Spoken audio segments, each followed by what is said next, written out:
welcome back to my film and TV channel. We're going over to Netflix today for a French film. Yes, it's been dubbed. You can watch it dubbed or in subtitles. Most films dubbed, I think, don't really affect it as much. This might do from a character point of view. As I say, I'm a bit disagreeing on what other people are thinking about the characters in this. So perhaps I missed something in the dubbing, but we'll talk about it anyway. I've got to look at something.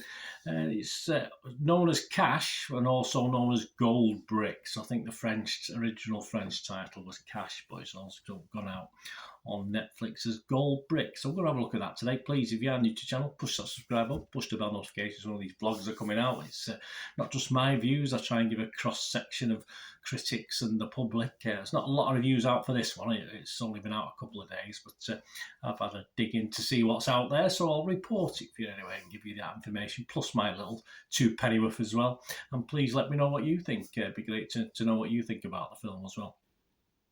So bless that. Please give us a like. If you like the film, give us a like. If you don't like the film, still give us a like. And if you like my feeble efforts, please give us a thumbs up. We're much appreciated. Yes, class as a 15 certificate. Not too sure where the 15 came from with this one. 95 minutes. Comedy, heist, drama. Yes, we'll have a look at the comedy element, and as we're talking about it as well. As I say, you can watch the dubbed version or the subtitled version.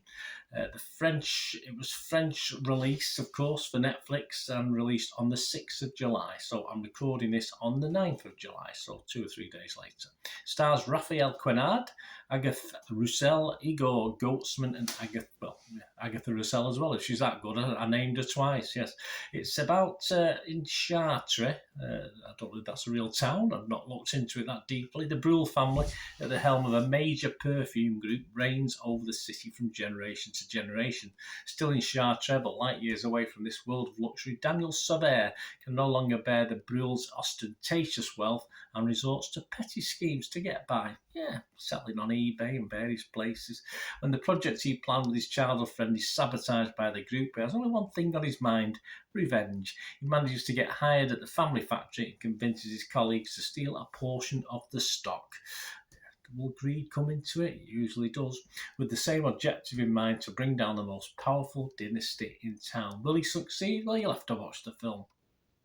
Internet Movie Database, there's only 250 scores as I'm looking at this, and to be honest with you, I always think a lot of these early scores are from people who are involved in the film and crew, to try and get the marks up. There's only literally one review been left with over 250 scores, so yeah, it's easy to just go on and put 10 out of 10, isn't it? It's just tell the Sparks, tell the Carpenters, go away guys, you've worked on this film, go and give us 10 out of 10 on Internet Movie Database. So I don't pay too much heed for it.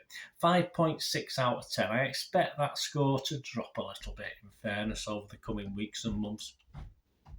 Some critics, 3 critics I've picked out, Filmgate, Websites and Campbell, said Goldbrick is an entertaining movie with engaging characters. It drags a lot in the middle and assumes the audience isn't smarter than the often dumb criminals. Well, probably not, but it's still a fun and enjoyable movie. Yeah, I did find it dragged really from the middle for me. I like the opening 30-40 minutes as we were getting into it, and I found, as I say, whether it was the dubbing, I'm not too sure, but I found the characters were just a little bit drab generally throughout. Lily Smith from the Hollywood Gossip website said Goldbrick is a movie that maximises its strengths and focuses on delivering light-hearted comedy without preaching morals. It aims to entertain and it succeeds in doing so. Mission accomplished. I think Lily liked it.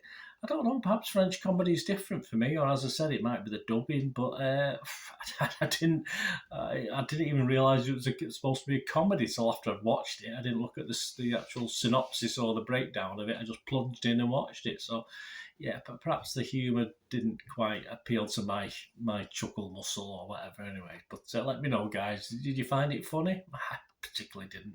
Ashley from the ABC Entertainment website said the film is definitely fun. Main actor Raphael Quenard convinces an underdog who would like to finally get a piece of the cake himself instead of just being able to pick up a few crumbs. Yeah, come across characters like this all my life. He goes on to say, coupled with a delightful twist on the scenario, perfume bottles are rarely stolen in movies, it's certainly not. Scent of Gold, that's a new title, makes for a nice pastime since the runtime is also pleasantly short, at around 1.5 hours. It didn't overstay its welcome. He goes on, you can definitely take a look here. The result is charming and somehow likeable, even if the French crime comedy doesn't give the genre any significant impetus.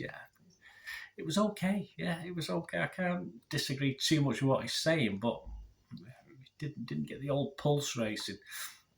So my thoughts before we go, guys. As I said, please let me know what you think of this film. I thought it was a nice, easy watch. Don't get me wrong. I had it on in the background. I was doing other things. Perhaps there should have been a little bit more level of jeopardy in it, which there wasn't. They're obviously these people. It's a heist. People are stealing. I expect to be on the edge a little bit more, but so I would have liked a little bit more of that. The characters are fine, but as the film moved on, I grew a little bit more restless watching it, and none of them really stood out for me as being funny or that interesting, which is a shame. Perhaps it brought too many into it at one stage, but even the key characters, I couldn't really invest in them very well. I just didn't think that much of them. So engaging for a while, I would say, but as I said, my personal interest level waned. I'm not sure, as I said, I might have missed the comedy element, but hey, that's that.